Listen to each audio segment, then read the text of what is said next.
यहाँ पर खड़ी करके गया हूँ। तो यहाँ पे हम चित्तौड़ स्टेशन आ चुके हैं। हम जाएंगे आज फोर्ट के अंदर वगैरह वगैरह, और मेरा भाई अभी लेने आ रहा है। और अभी ये मेरा फर्स्ट व्लॉग है वैसे। और मैं एक ही बात कहना चाहूँगा कि जैसे कि अपन किधर भी जाते हैं लाइक, तो हमें थोड़ी शर्म भी आती है। जैसे अभी मेरे को भी शर्म आ रही है, बहुत सारे जने देख रहे हैं पीछे मेरे को। एक कोई दिक्कत वाली बात नहीं है, अपन एंजॉय करो भाई लाइफ को। और एक ही बात है कि भाई ना कुछ लेके जाना है ना कुछ लेके जाना है, लाइफ को एंजॉय करो, एक दिन मिट्टी में मिल जाना है। तो इसी के साथ वीडियो की स्टार्टिंग करते हैं और चित्तौड़ की तरफ चलते हैं, किले की तरफ। किला है वो देखो पीछे की साइड, चित्तौड़ का किला है। तो अभी हमको यही लेके जाएंगे पूरे चित्तौड़ के अंदर और हमें टूर करवाएंगे। भैया आपके इवेंट मैनेजमेंट का काम करते हैं, आपके इवेंट मैनेजमेंट का काम का नाम बता दो भैया। इवेंट मैनेजमेंट है हम लोग। तो भाई अभी इनके इवेंट में भी चलेंगे वैसे 18, 19, 20 के टाइम पे। चले let's go. Welcome to my blog. तो अभी हम जाने वाले चित्तौड़, अभी भाई बंधु के साथ में जस्ट 1 किलोमीटर है हमारे पाटनपुर के अंदर। फिर वहाँ पे हम 7 दरवाजे देखने वाले हैं। तो लेट्स गो गाइस। तो यहाँ पर हम आ चुके हैं पहले गेट पे, पाडल पोल। ऐसे 7 गेट है हमारे चित्तौड़ के अंदर। पहला है पाडल पोल, फिर भैरव पोल आता है, फिर हनुमान पोल आता है, फिर गणेश पोल आता है, और फिर जोड़ला पोल आता है, फिर लक्ष्मण पोल आता है, और फिर राम पोल आता है। यहाँ पे बाजी का मंदिर भी है, इस जगह पे बाजी का मंदिर है। Let's see. तो ये बाजी का मंदिर है पीछे की साइड। और इनके बारे में एक ही चीज़ है कि बाजी ने हम कर्णावती जो राणा सांगा की वाइफ थी, वो विडो वाइफ थी, उनकी हेल्प करी थी बहादुर शाह के खिलाफ। तो इनका यहाँ पे मंदिर बनाया हुआ है।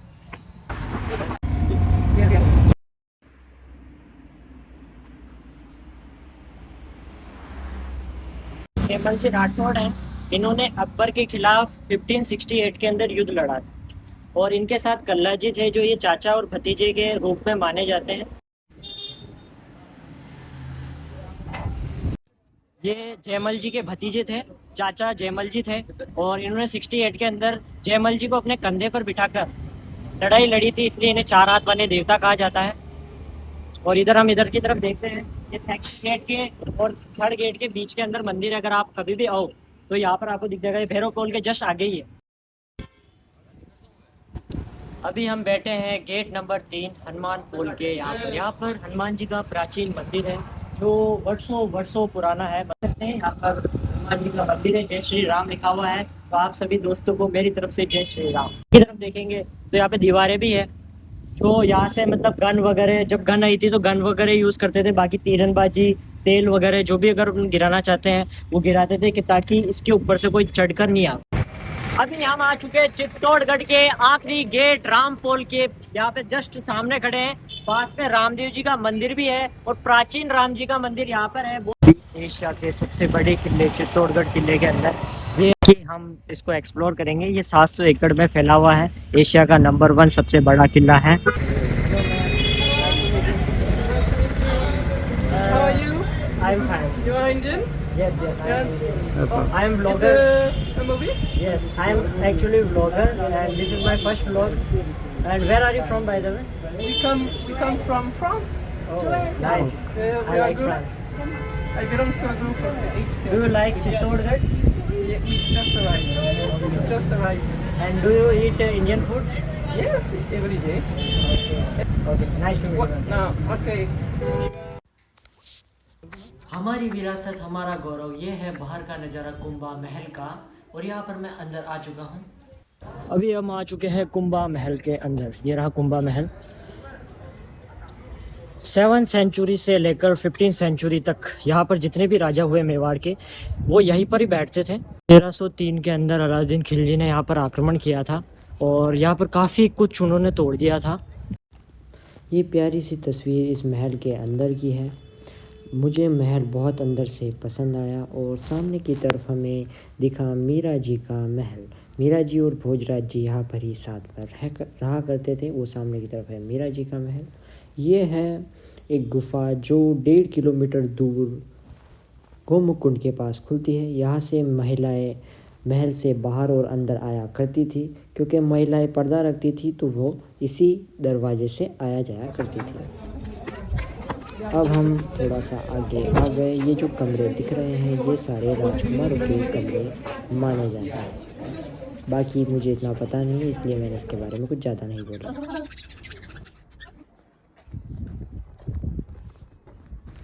मीरा जी का महल बिल्कुल मैं आपको पास से दिखा रहा हूँ। के महल में आ चुके हैं। ये मीरा जी का महल है। बाय द वे आपको मैं बता दूं, ये है मीरा जी का महल। जहाँ पर अभी मैं खड़ा हूँ ये मीरा जी का महल है। राणा सांगा के लड़के भोजराज के साथ उनका विवाह हुआ था।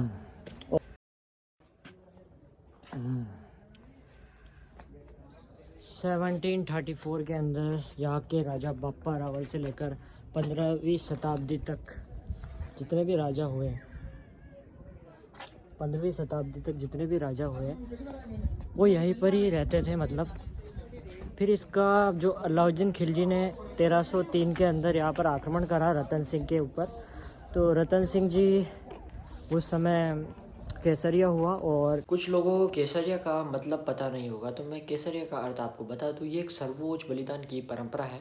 इसके अंदर शत्रु सेना का प्रभाव अगर हमें ज़्यादा दिखता है, जैसे हमारी सेना कम है और उनकी सेना ज़्यादा है, तो इस स्थिति में जितने भी पुरुष हैं वो भगवा मतलब केसरिया रंग की पगड़ी और केसरिया रंग के वस्त्र पहनकर युद्ध में अंतिम सांस तक लड़ते हैं। इसे ही केसरिया कहा जाता है। उन्होंने इस किले पर मतलब कब्जा कर लिया। कुछ समय के लिए उनका कब्जा रहा, इसलिए इस किले को काफ़ी तहस नहस कर दिया।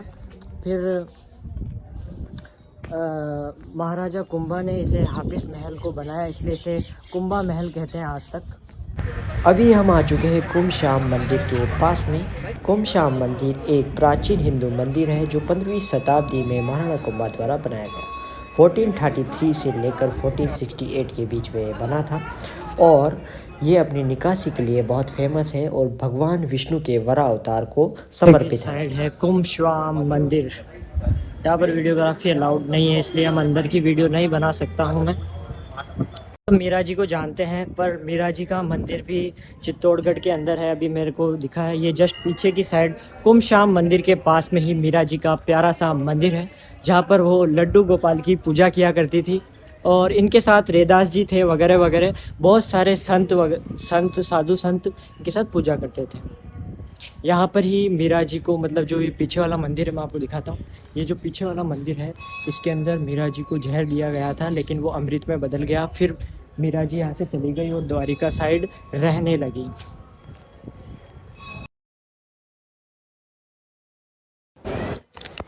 ये है विजय स्तंभ हमारे पीछे। ये कुंभा जी ने बनाया था, और ये क्यों बनाया था आप मुझे पूछेंगे, तो ये है जालंधर अभियान की बात, जब इनके पिता मोकल की हत्या चाचा और मेहरा ने कर दी। फिर उसके बाद इन्होंने उनका बदला लेने के लिए सारंगपुर का युद्ध लड़ा और उसमें उसने विजय पाई, और 1440 के अंदर इसे उस विजय के खातिर बनाया, इसलिए इसका नाम विजय स्तंभ है। इसे बनाने में 8 साल लगे, मतलब 1440 से लेकर 48 तक इसे कंस्ट्रक्शन चला और 48 में इसका काम ख़त्म हो गया। इसमें कुल 9 मंजिल है, ये 9 फ्लोर का है।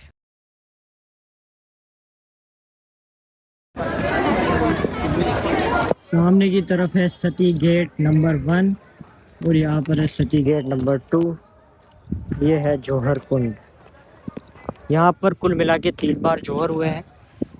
1303 के अंदर जब पद्मावती जी ने 16,000 रानियों के साथ जौहर कर लिया। दूसरी बार के अंदर 1535 के अंदर कर्मावती जी ने जौहर किया और उनके साथ 13,000 रानियों ने भी जौहर किया।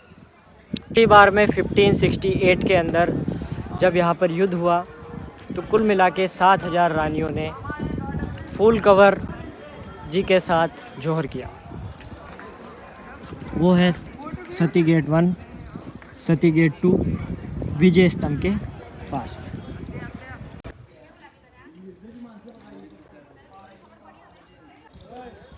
पीछे की साइड है शिव जी का मंदिर, जहाँ पर बहुत सारी रानियाँ पूजा पाठ करती थी आफ्टर बाथ। तो पीछे गोमुख कुंड है जहाँ पर वह स्नान करते थे and then they go to मंदिर। शिव जी के मंदिर में जाते थे और पूजा अर्चना करते थे। सामने की तरफ हम पढ़ते हैं तो लिखा हुआ है गुफा बंद है। ये गुफा उस महल से कनेक्टेड है। यहाँ से रानी आती थी गोमुख कुंड के लिए स्नान करने के लिए। यहाँ पर माँ पद्मिनी जी का मंदिर भी है। माँ पद्मिनी जी सती हो गई थी और राणा रतन सिंह की वाइफ थी। ये है गोमुख कुंड। ये पांडवों की तपोभूमि या तपस्या स्थल भी माना जाता है। अभी हम हैं गोमुख कुंड के ऊपर। अगर अपन 4 धाम करके आते हैं और अगर यहाँ पर स्नान नहीं करते हैं तो हमें वो 4 धाम का पुण्य नहीं मिलता, ऐसा कहा जाता है। वैसे अभी मैं हूँ चित्तौड़ के किले के अंदर और अभी गोमुख कुंड के ऊपर। अभी आपको मैं गोमुख कुंड भी बताने वाला हूँ। यहाँ पर जितनी भी रानियाँ हैं वो जो मैंने आपको गुफा बताई थी वहाँ यहाँ पे स्नान करती थी, फिर इसी रास्ते से वो जाती थी और सीधा उस रास्ते से जाकर उस शिव जी की आराधना करती थी। दैन वे वापस उस गुफा से वापस महल में चली जाती थी। ये गोमुख कुंड का पानी कहाँ से आ रहा है ये किसी को भी नहीं पता है। गोमुख कुंड के पास में ही जस्ट शिवलिंग भी है और यहाँ पर पानी निरंतर चलता रहता है और ये पानी काफ़ी पवित्र माना जाता है।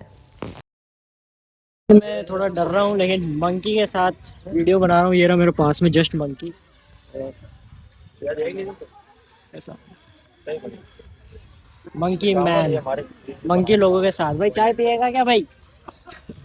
अभी वजह है 3:38 और हम आ चुके हैं किले से। लगभग 5 घंटे लगे किले को घूमने में। इनके भाई के साथ थे इसलिए जल्दी काम हो गया, बाकी 1 या 2 दिन भी लग जाते। यहाँ पे बन रहा है सोडा शिकंजी और हमारे भाई भी आए थे साथ में। अभी मैं हूँ चित्तौड़ में, 8:30 बज चुकी है। सामने है उत्तराखंड वाला और भैया बना रहे हैं हमारे लिए फ्राई। क्या बना रहे हैं भैया अपने? भैया क्या बना रहे हैं? पुलाव बना रहे हैं और फ्रेंच फ्राइज बना रहे हैं। पीछे भैया को थोड़ी सोशल एंजाइटी है। सोशल एंजाइटी भैया को। ये भैया है हमारे, ये मतलब लो प्रैक्टिस कर रहे हैं और ये चित्तौड़ से वैसे। तो इनसे पूछते हैं कि भाई क्या लॉयर पैसा कमा पा रहे? अच्छा खासा। क्या लॉयर चाट खा पा रहे हैं? खाई रहे। दिख तो नहीं रही। उधर घुमाइए बन रही है। भैया इनकी चाट तो दे दो, ये पैसे नहीं देते क्या आपको? नहीं, ये पैसा नहीं देते। ये भैया बड़े सीरियस लग रहे हैं भाई। मेरे को लगा आज तो एफआईआर होगी। भैया ये क्या पैसे नहीं देते क्या आपको? ये लॉयर है। क्या बता, मैंने चेक नहीं किया। अगर नहीं किया तो पैसा नहीं दो। भैया कोई क्लाइंट व्लाइंट हो तो इनको दे देना।